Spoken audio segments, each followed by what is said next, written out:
नमस्कार शेतकरी मित्रांनो, भेंडीमध्ये रेकॉर्ड ब्रेक उत्पादन घेण्यासाठी आधुनिक पद्धतीनं शाश्वत पद्धतीनं आपण भेंडीची लागवड कशा प्रकारे करायला पाहिजे, लागवडीसाठी कोणत्या व्हरायटीज निवडायला पाहिजे, बीज प्रक्रिया कशी करायची आहे, त्यानंतर खत व्यवस्थापन कसं करायचं आहे, या संदर्भात संपूर्ण माहिती आजच्या व्हिडिओच्या माध्यमातून आपण पाहणार आहे। त्यामुळे जे भेंडी उत्पादक शेतकरी आहे, ज्या शेतकऱ्यांना आता भेंडीची लागवड करायची आहे, तर अशा शेतकऱ्यांसाठी आपला आजचा व्हिडिओ अतिशय महत्त्वाचा ठरणार आहे। त्यामुळे सर्वांना विनंती आहे की व्हिडिओ कोठेही स्किप न करता शेवटपर्यंत बघा। तसेच जे शेतकरी आपल्या बकाल ॲग्रो पॅटर्न चॅनलवरती नवीन आहे, अशा शेतकऱ्यांनी चॅनलला सबस्क्राईब करा, सोबतच नोटिफिकेशन बेलला प्रेस करा, म्हणजेच येणाऱ्या सर्व व्हिडिओचे नोटिफिकेशन तुम्हाला मिळतील। शेतकरी मित्रांनो, सध्या जर आपण भेंडीच्या बाजारभावाचा विचार केला तर सध्या भेंडीला ठोकमध्ये 30-35 रुपयाचा दर मिळतोय। एवढा जरी दर आपल्याला कंपल्सरी मिळाला तर भेंडीच्या उत्पादनामधून आपल्याला चांगला नफा हा मिळणार आहे। आता सध्या भेंडीची लागवड खूप मोठ्या प्रमाणात झाली असली तरी पण येणाऱ्या काळामध्ये भेंडीला चांगला दर हा मिळू शकतो। कारण काय की इथून पुढे तापमानामध्ये सतत वाढ होणार आहे, त्याचा परिणाम भेंडीच्या उत्पादकतेवर होऊन आपल्याला चांगला बाजारभाव मिळण्याची शक्यता आहे। तर त्यासाठी आता आपण भेंडीची लागवड कशा पद्धतीने करायला पाहिजे, म्हणजेच रेकॉर्ड ब्रेक उत्पादन जर आपल्याला घ्यायचं आहे तर आधुनिक पद्धतीनं आपल्याला शाश्वत पद्धतीनं भेंडीची लागवड करणं गरजेचं आहे। तर आता त्यासाठी आपण कशा अंतरात भेंडीची लागवड करायची आहे, तर शेतकरी मित्रांनो, आता उन्हाळ्याचे दिवस आहे, त्यामुळे शक्यतो मल्चिंग आणि ड्रीप बेडवरतीच आपल्याला लागवड करायची आहे। त्यासाठी सर्वप्रथम आपल्याला 4 फूट किंवा 5 फूट एवढ्या अंतरानं बेड पाडून घ्यायचे, म्हणजे 2 बेडमधलं अंतर हे 4 ते 5 फूट आलं पाहिजे। तसेच बेडचा जो वरचा पृष्ठभाग आहे हा कमीत कमी 2 फूट रुंदीचा असला पाहिजे, अशा पद्धतीनं बेड पाडून घ्या। कारण काय आहे की आपण बेडवरती झिगझॅग पद्धतीनं लागवड करणार आहे, कारण जेवढी आपण रोपांची संख्या एका एकरमध्ये जास्त बसवणार तेवढं उत्पन्न आपल्याला जास्त मिळणार आहे। त्यामुळे अशा पद्धतीनं आपल्याला बेड पाडून घ्यायचे। आता बेडमध्ये 4 ते 5 फूट हे अंतर का ठेवायचे, तर याच्यामध्ये प्लॉटमध्ये आपल्या व्हेंटिलेशन व्यवस्थित झालं पाहिजे, त्यामुळे फुलगळ होत नाही, त्यासाठी आपल्याला एवढं अंतर घ्यायचं आहे। त्यानंतर आता पुढचा मुद्दा आहे शेतकरी मित्रांनो, तो म्हणजे खत व्यवस्थापन कसं करायचं आहे। तर आपल्याला चांगलं जर उत्पन्न भेंडीच्या पिकामध्ये घ्यायचं असेल तर आपण केवळ रासायनिक खतांवर अवलंबून राहता कामा नये, त्यासाठी आपल्याला शेणखत टाकणं पण फार गरजेचं आहे।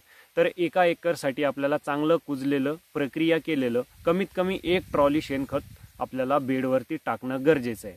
तुम्हाला जास्त अवेलेबल झालं तर तुम्ही 2 ट्रॉल्या 3 ट्रॉल्या टाकू शकता, काही हरकत नाही, शेणखताचा काहीही विपरीत परिणाम होत नाही शेतकरी मित्रांनो, त्यामुळे तुम्ही टाकू शकता जास्त पण, परंतु कमीत कमी 1 ट्रॉली टाकणं अपेक्षित आहेच, तेव्हाच आपण चांगल्या प्रकारचं उत्पादन भेंडीच्या पिकामध्ये घेऊ शकतो। त्याचसोबत आपल्याला रासायनिक खतांचा पण भेसळ डोसमध्ये वापर करायचा आहे। यामध्ये 20-20-013 आहे, 10-26-26 आहे, DAP आहे।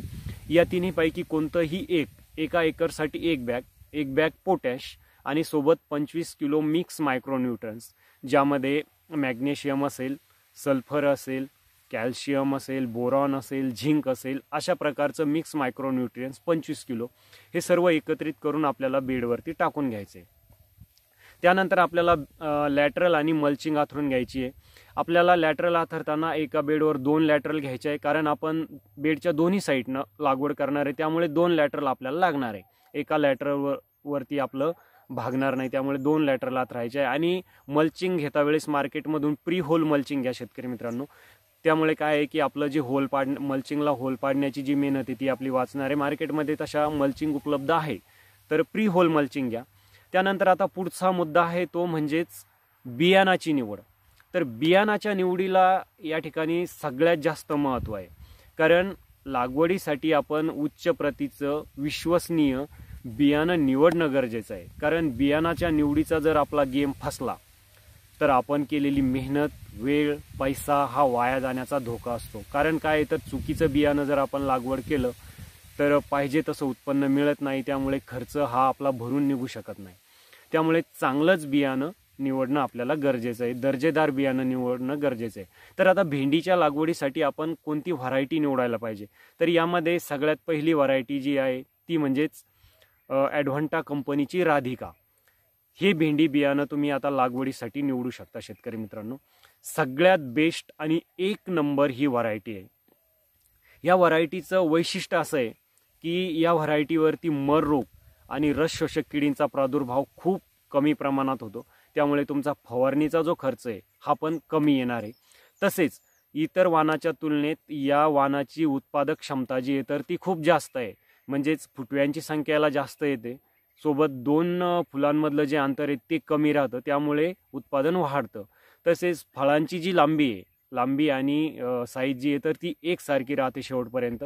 चांगल्या प्रकारची शाईन भेंडीला आहे, त्यामुळे बाजारामध्ये या भेंडीला चांगला दर मिळतो. तसेच जी आपण स्टोरेज कॅपॅसिटी म्हणतो, तोडल्यानंतर जी साठवण क्षमता आहे ती या वाणाची इतर वाणांच्या तुलनेमध्ये खूप मोठी आहे. त्यामुळे एक्सपोर्टसाठी या वाणाला जास्त चॉईस केलं जातं. त्यामुळे पण याचा जो बाजारभाव आहे तो आपल्याला इतर वाणाच्या तुलनेमध्ये जास्त आपल्याला पाहायला मिळतो. तर ही भेंडी तुम्ही लागवडीसाठी निवडू शकता. जर हे वाण तुम्हाला अवेलेबल नाही झालं तर आणखी पण काही वाणं आहे, ज्यामध्ये जुली घेऊ शकता शेतकरी मित्रांनो तुम्ही. त्यानंतर कलस सीडचे भरपूर वाणं आहे, त्यामध्ये थलैवा आहे, करिश्मा आहे, अशा प्रकारचे वाणं तुम्ही निवडू शकता. तसेच लोकल काही वाणं पण उपलब्ध आहे जे तुम्ही निवडू शकता दुकानदाराच्या पसंतीनं. त्यानंतर आता पुढचा मुद्दा आहे की तो म्हणजेच बीज प्रक्रिया कशी करायची. लागवडीपूर्वी आपल्याला बियाणाला बीज प्रक्रिया करणं फार गरजेचं आहे. कारण काय आहे की बीज लागवडीनंतर ते कुजू नये, त्याची उगवण क्षमता चांगली व्हावी, त्याला कीड लागू नये, रोगप्रतिकार शक्ती वाढावी, त्यासाठी आपल्याला बीज प्रक्रिया करणं गरजेचे आहे. तर या ठिकाणी आपल्याला रासायनिक बीज प्रक्रिया अगोदर लागवडीपूर्वी करून घ्यायची. तर बीज प्रक्रियेसाठी 22 ट्रायकोडर्मा सारख्या बुरशीनाशकामध्ये आपल्याला चांगली बीज प्रक्रिया ही करून घ्यायची आहे. त्यासोबत आपल्याला एक कीटकनाशक पण टाकायचं आहे, त्यामध्ये स्लेअर प्रो थायमॅक्झॉम जो घटक त्यामध्ये येतो, याच्यामध्ये आपल्याला व्यवस्थित बीज प्रक्रिया करून घ्यायची आणि नंतर भेंडीची आपल्याला लागवड करायची आहे.